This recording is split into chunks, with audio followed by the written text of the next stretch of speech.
DMTV Info, votre chaîne d'information en temps réel.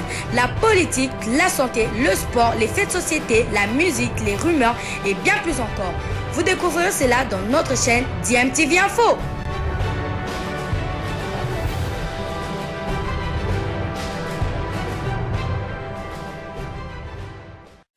Vous êtes sur DMTV, bonjour ou bonsoir, tout dépend de l'heure à laquelle vous nous suivez. Tout plaisir est pour nous de vous retrouver, mais surtout de savoir que vous êtes nombreux en train de suivre votre chaîne YouTube DMTV.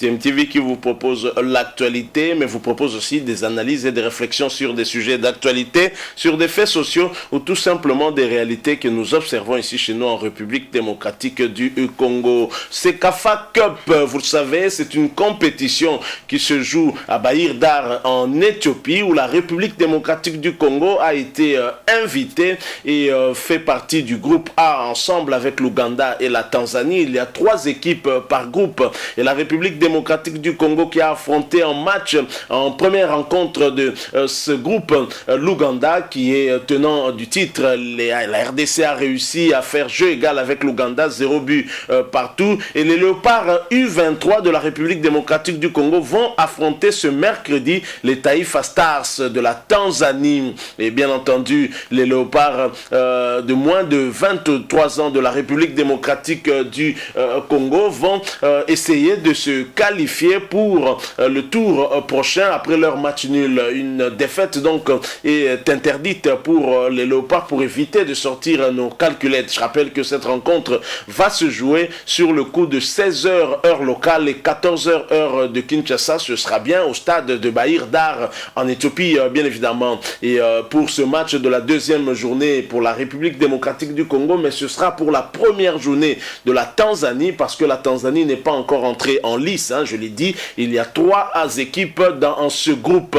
Et évidemment, la RDC qui a eu un peu du mal, hein, physiquement lors de cette première rencontre du fait de son long voyage vers l'Éthiopie. La RDC qui a fait un escale à la capitale éthiopienne, dans la capitale éthiopienne Addis Abeba, avant de joindre Bahir Dar. Et en plus, ajouté à cela, il y avait aussi la problématique de l'aire de jeu. Ici, nous sommes habitués à jouer sur un terrain synthétique, alors que là-bas c'était un gazon naturel qui du reste était encore mouillé à cause de la pluie qui s'était abattue à Bahir Dar avant cette rencontre-là. Nous espérons que la République démocratique du Congo pourra se rattraper contre la Tanzanie, mais la Tanzanie qui a toujours été un adversaire difficile pour la RDC, même chez les Léopards seniors A, et ce ne sera donc pas un match facile pour la RDC. Mais bien évidemment, on peut toujours espérer que nos fauves puissent se qualifier. Revenons un peu sur cette équipe qui avait été alignée pour le match de la première journée face à l'Ouganda. Nous avions comme gardien de but Brunel Efongue, comme défenseur Enoch Mangindula, Steven Ebuela, Magloire Kalonji, Jacques Mangoba, et comme milieu nous avions Christian Sundi du dernier club monté en Pembe, Merveille Kikassa de l'SV Club, Mokonzi Katumbwe ainsi que Karim Kimvouidi, la pépite de DSMP. Et nous avions un duo d'attaque composé de Joël Béa et Maxime Pia. Joël Béa, bien évidemment, l'avant-centre qui a acquis déjà une certaine expérience du tout-puissant Mazembe Anglebert, mais aussi en Léopard Senior A, puisqu'il a été sélectionné en Léopard Senior A et même aussi en Léopard A', avec cette équipe qu'avait amené Jean-Florent Ibenge Ikwangé du côté du Cameroun pour le championnat d'Afrique des Nations. Donc c'était une offensive qu'avait choisi le technicien congolais Jean-Claude Loboko et son staff technique pour affronter les Ougandais. Et même si nous n'avions pas trop la connaissance de l'adversaire, c'est le cas même pour le match de ce mercredi 21 juillet 2021, on n'a pas trop la connaissance de l'adversaire. On verra bien sur terrain comment les choses vont se passer. Et il faut dire que les Tanzaniens, par contre, eux, ont dû observer la RDC et vont se préparer certainement certainement en fonction des qualités et des faiblesses qu'ils ont pu constater lors de cette première rencontre qui a opposé la RDC à l'Ouganda. Je rappelle le match soldé par un score de 0 but partout. Alors on peut espérer que ce mercredi, la République démocratique du Congo ouvre peut-être son compteur but, parce que contre l'Ouganda, c'était un nul vierge. À noter aussi qu'avec la fatigue, ça a certainement pesé aussi dans la balance lors de ce match. Et surtout en deuxième période, les Congolais étaient acculés, normal, parce que physiquement, ils avaient pris un peu le coup. Avec la fatigue, ça s'est ressenti beaucoup plus en seconde période. On va voir quelle réaction auront les Congolais, puisqu'on a quand même eu quelques jours de récupération, même si sur le plan physique, les Tanzaniens seront beaucoup plus frais, eux qui n'ont pas joué la première journée et qui attendaient cette journée pour affronter la RDC. Bon, c'est vrai que ce sera la première journée pour la Tanzanie, mais la deuxième pour la RDC, puisque c'est un groupe à 3. Donc on peut espérer une qualification si la RDC parvient à faire un match nul avec la Tanzanie. Imaginez que la Tanzanie aussi, lors de sa deuxième journée contre l'Ouganda, fasse également match nul. Donc on aura toutes les trois équipes avec 2 points à égalité exacte. Je ne sais pas ce que prévoit la règle concernant en tout cas cette compétition dans ce cas-là. Donc c'est possible que ça arrive, mais pour éviter toute surprise, il sera mieux en tout cas que les hommes de Jean-Claude Loboko puissent gagner ce match et se qualifier directement pour le prochain tour. Donc voilà, je vous propose une fois de plus les images qui avaient précédé la première rencontre contre l'Ouganda, où nous voyons les Congolais marcher sur les rues de Bahir Dar en Éthiopie, histoire de se détendre un tout petit peu, et puis cet élan patriotique des U23 qui en fait montre l'exemple, alors que ce sont les aînés qui devaient montrer l'exemple, les léopards U23 qui chantent correctement l'hymne national. Ça, nous avons aimé, nous avons vraiment beaucoup apprécié, et ça a touché beaucoup de Congolais, surtout qu'on est dans un contexte où nous avons besoin que cet élan patriotique puisse nous toucher, nous tous, afin que nous puissions plutôt penser Congo, réfléchir Congo. C'était vraiment très touchant. Je vous propose de suivre ce condensé, la marche, et ensuite cet extrait où les léopards U23 sont en train de chanter l'hymne de la République démocratique du Congo, et cela correctement en plus. Je vous rappelle que vous êtes toujours en train de suivre votre chaîne YouTube DMTV. Si vous n'êtes pas encore abonné, abonnez-vous. N'oubliez pas d'activer la notification juste en cliquant sur cette petite cloche que vous verrez apparaître dès que vous serez abonné, parce qu'elle vous permettra de ne plus rien manquer des prochaines vidéos que nous allons vous proposer. Suivant, nous nous retrouvons tout de suite après.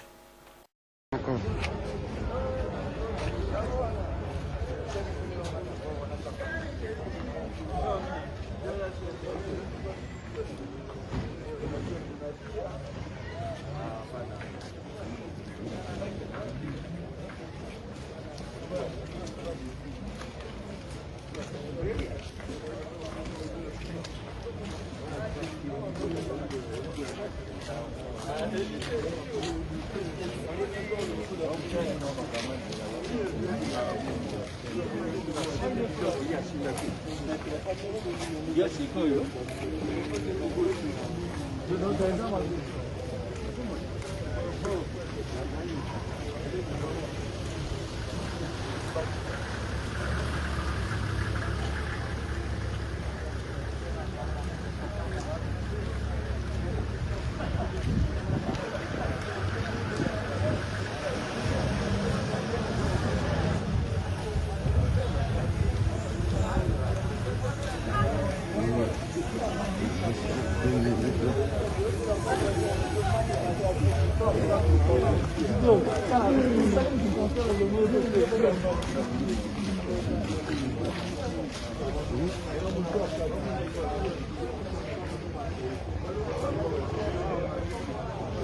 sais pas s'il a fait toujours sa réunion là de...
Voilà, nous sommes de retour. Vous venez de voir là les Léopards U23 chantant l'hymne national et correctement. Cela nous a beaucoup plu. Hein. Voilà pourquoi nous vous avons reproposé en tout cas ces images-là. Mais sachez que cet élan patriotique n'a pas animé seulement ces jeunes Léopards U23 qui vont affronter ce mercredi les Taifa Stars de la Tanzanie pour tenter de se qualifier. Hein. Je rappelle que la RDC participe pour la toute première fois à cette compétition de la CECAFA et bien sûr la République démocratique du Congo peut espérer se qualifier en cas de victoire aujourd'hui puisqu'il n'y a que 3 équipes dans les groupes. Nous sommes logés dans le groupe A. En première rencontre, nous avions fait jeu égal avec l'Ouganda. Alors, cette compétition du Conseil des fédérations de football des pays d'Afrique du Centre et de l'Est concerne pour la plupart des pays tels que l'Éthiopie, l'Érythrée, l'Ouganda, le Rwanda. Mais la RDC participe pour sa toute première fois invitée et bien sûr veut essayer de faire bonne figure. Jean-Claude Loboko essaye un tout petit peu de donner un coup de pouce à Hector Raoul Cooper qui se trouverait d'ailleurs déjà du côté de l'Éthiopie pour superviser aussi ces Léopards U23. Il peut détecter certains éléments, pourquoi pas, pour renforcer l'équipe première. Et justement, en équipe première, vous avez des joueurs tels que Chancel Mbemba, un aîné qui n'a pas manqué en tout cas de faire un clin d'œil à ces jeunes qui se trouvent là-bas. Il leur a lancé un message sur sa page Facebook officiel. Chancel Mbemba a publié un message pour les Léopards U23 histoire de les encourager. Il a écrit: force à vous les Léopards U23 pour la CECAFA Cup. On est tous derrière vous. Saisissez votre chance et donnez le meilleur de vous. Vous pouvez le faire. Je pense que ce message de Chancel Mbemba vient à point nommé après ce match nul et vierge contre l'Ouganda puisque nous sommes en quête d'une victoire pour nous qualifier. Et je crois que si les jeunes sont au courant de ce message, ils vont effectivement mouiller le maillot et donner le meilleur d'eux-mêmes pour nous donner la qualification et c'est vraiment notre souhait. DMTV est donc derrière les Léopards U23 et les encourage à nous ramener un bon résultat. Donc pas de match nul, pas de défaite, seule la victoire peut compter, nous assurer une qualification lors du prochain tour. Voilà, nous sommes arrivés à la fin de ce sujet. Si vous l'avez aimé, laissez-nous un maximum de j'aime s'il vous plaît, likez. Merci de partager avec nous aussi votre point de vue en nous le laissant à travers un commentaire. Vous êtes nouveau sur cette chaîne ou ancien mais que vous ne vous êtes pas encore abonné, abonnez-vous et n'oubliez pas d'activer la notification juste en cliquant sur la petite cloche que vous verrez apparaître dès que vous serez abonné parce qu'elle vous permettra de ne plus rien manquer des prochaines vidéos que nous allons vous proposer. Merci une fois de plus, nous espérons vous retrouver bientôt avec un autre sujet d'actualité. En attendant, portez-vous bien et DMTV vous dit au revoir. Bizile le kamalo bana ebele.